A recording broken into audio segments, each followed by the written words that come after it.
नमस्कार मंडळी, मी आणि माझी मैत्रीण ऋषाली आम्ही दोघी गेलो होतो सुरतला फॉर शॉपिंग. आणि हा आमचा पहिलाच दिवस होता सुरतमधला. खूप छान हॉटेल होतं.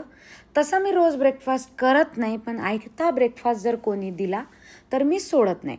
तर सकाळी सकाळी ब्रेकफास्टमध्ये बुफे लागलेला होता. बुफेमध्ये होतं पुरी भाजी, पुरी पडली, ओ इडली, सांबार, चटणी आणि उपमा. तो आपल्याला आवडत नाही. फ्रूट्स आणि तिथली खारी तर खूपच टेस्टी होती. त्याचप्रमाणे ज्यूस वगैरे होतं. अंडे वगैरे आपण ब्रेकफास्टला खात नाही. तर असं ब्रेकफास्ट करून आम्ही निघालो पहिल्या दिवशीच्या शॉपिंगला. मग आम्ही असे ऑटोमध्ये बसलो आणि मग असा शहराला फेरफटका मारत आम्ही गेलो अवध मार्केटमध्ये. अवध मार्केटमध्ये आम्ही पहिले असे वर गेलो, सगळं इकडे तिकडे बघितलं. पहिले सगळे शॉप बघितले, ज्यातलं कलेक्शन चांगलं वाटलं तर आम्ही असं सगळं जे कलेक्शन आम्हाला आवडलं ते बघितलं. त्यानंतर आम्ही पायी चालत गेलो ग्लोबल मार्केट. तिथे खूपच छान डिझायनर क्लोथ्स होते. मग आम्ही बाहेरून असा एक छान फेरफटका मारला आणि तिथे आम्हाला कळलं की सुरतमध्ये प्रत्येक साडीमध्ये हे 6 कलर तर येतात. फक्त आपल्या इकडचेच लोक आपल्याला सांगतात की डिझायनर पीस आहे मॅडम, एकच पीस आलेला आहे तर लवकर घ्या. मग आम्हाला हे झालं की आपल्या इकडचे लोक तर आपल्याला बनवत आहे बा. मग असंच बाहेर असं चक्कर मारलं. बेस्ट फ्रेंडसोबत शॉपिंग करणं म्हणजे फन असते. एकदम कॉलेजचे दिवस आठवले. आम्ही जेव्हा फर्स्ट इयर सेकंड इयरमध्ये होतो तसंच आम्ही फिरायचो. मग आम्ही ग्लोबल टेक्सटाईल मार्केटच्या गेलो आतमध्ये. मग आतमध्ये वर गेलो, सगळं इकडे तिकडे बघितलं. एकदम झगमग होतं. बघा आम्ही किती फास्ट जात आहे.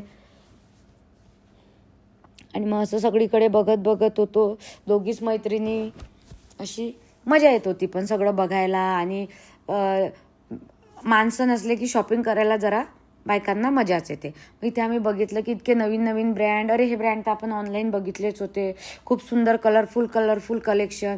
मग एका साडीच्या शॉपमध्ये गेलो तर दादांनी आम्हाला एकदम वरच नेलं गोडाऊनमध्ये आणि दाखवलं. त्यांनी हे सगळं बघत आहे तुम्ही की ते ना ह्याचे साडीचा डिफेक्ट वगैरे चेक केला जातो. आणि मग एकदम आम्ही असं गोडाऊनमधनंच सामान काढल्यासारखं असं सगळं दाखवलं.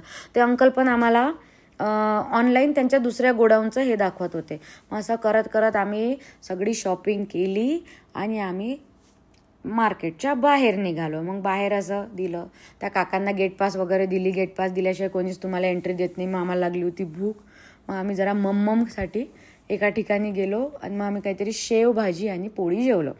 त्यानंतर जरा बऱ्यापैकी रात्र झाली होती तर आम्ही निघालो आमच्या हॉटेलच्या दिशेने. आणि मग हॉटेलला जाता आम्हाला असे कपडे दिसत होते. प्रत्येक याच्यामध्ये कपडे आणि सगळं हे. आणि मग हे आता तुम्ही बघू शकता की हे तेच मार्केट आहे जिथे आम्ही सकाळी गेलो होतो. तर अवध टेक्सटाईल मार्केट. तर असे सगळे सुरतमधले मार्केट हे आसपासच आहे. त्यामुळे तुम्ही नवीनही असाल तर शॉपिंगला काही तुम्हाला त्रास होणार नाही.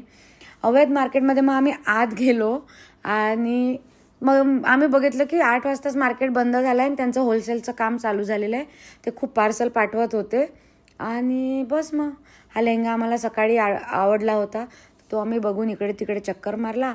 मग निघालो आम्ही हॉटेलमध्ये. म्हटलं उद्या परत आपल्याला याच मार्केटला यायचं आहे. हॉटेलमध्ये पोहोचलो. छानपैकी रिलॅक्स केलं. सगळं सामान बाहेर उतरवलं. सगळ्या म्हणजे सिटीमध्ये गर्दी वगैरे सारखीच राहते. सिटीच्या आतमध्ये गेलं तसं काही वाटलं नाही की वेगळी सिटी आहे. खूप सारे मराठी लोक होते. खूप लोक मराठी तिथे बोलत होते. खूप मराठी लोकांच्या तिथे फॅक्टरी होत्या. हे म्हणजे प्राऊड सारखी गोष्ट आहे. आम्हाला वाटलंच नाही की सुरतमध्ये जाऊन कोणीतरी आमच्याशी मराठी बोलेल बा. पण तिथे गेलं की तुम्हाला ते लोक मराठी गाईड पण देतात. आणि असं होतं मग आमचा आजचा पहिला दिवस.